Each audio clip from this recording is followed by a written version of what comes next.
Hi there. Ever heard of a Hanko? It's like a fancy signature seal used in Japan for ages, going way back like 2000 years. But it wasn't until around 1870, during the period known as the Meiji Restoration, that regular people started using it too. Wondering why? Well, we're getting to that some other time. Today, I want to share a fascinating story about a particular Hanko. It belonged to a Japanese man named Sezutaro Hasegawa, and now is displayed in a museum down in Australia. You might be wondering, how did a Japanese seal end up in Australian museum? And what's so special about it? Well, stick around, because we're about to find out more about this person and a slice of history you might not know about. Sezutaro Hasegawa was born in Japan in 1871, around the same time as the Meiji Restoration. This period marked a time of great change in Japan, often likened to the Renaissance. It was when Japan opened up to the world and allowed its people to travel freely. Hasegawa was well educated and worked as a teacher, but he had bigger dreams.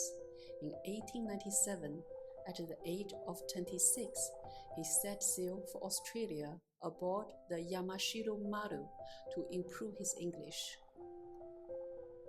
Among a few things he carried was his trusty Hanko. When Hasegawa arrived in Australia, he found work with a businessman who hired Japanese men as domestic helpers.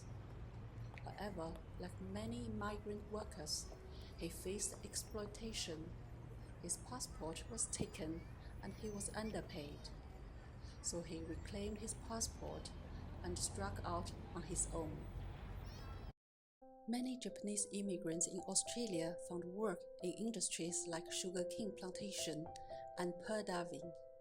Some, like Hasegawa, found success in businesses like laundries, where their high standards gave them a competitive edge. By 1911, Hasegawa had settled down, married an Australian woman and started a family. But his dreams of becoming an Australian citizen were dashed by discriminatory policies like the White Australia policy, which aimed to keep Australia predominantly white.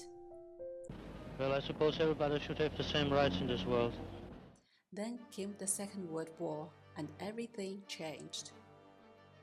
On December the 8th, 1941, the day after Japan bombed Pearl Harbor, police knocked on Hasegawa's door and arrested him as an enemy alien just before his 70th birthday.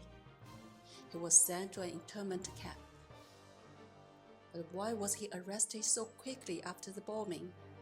Well, it turns out that the Australian government had already planned to intern Japanese residents in the event of war. The feared espionage struggled to distinguish friends from foe and faced rising anti-Japanese sentiment. Life in the internment camps was harsh. Hasegawa was released in 1943 due to his age and poor health, but his laundry business had closed and he faced severe restrictions. He couldn't leave his house, talk to other Japanese people, use telephone, or even listen to certain radio stations. Despite the hardships, Hasegawa was luckier than many. While many Japanese internees were deported after the war, he was allowed to stay in Australia.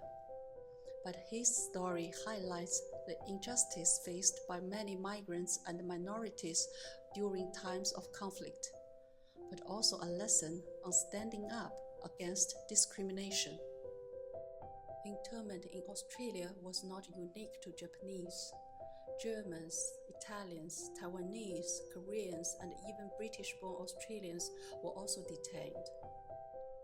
Similar practices were seen in other countries, with thousands of civilians interned on all sides of the conflict.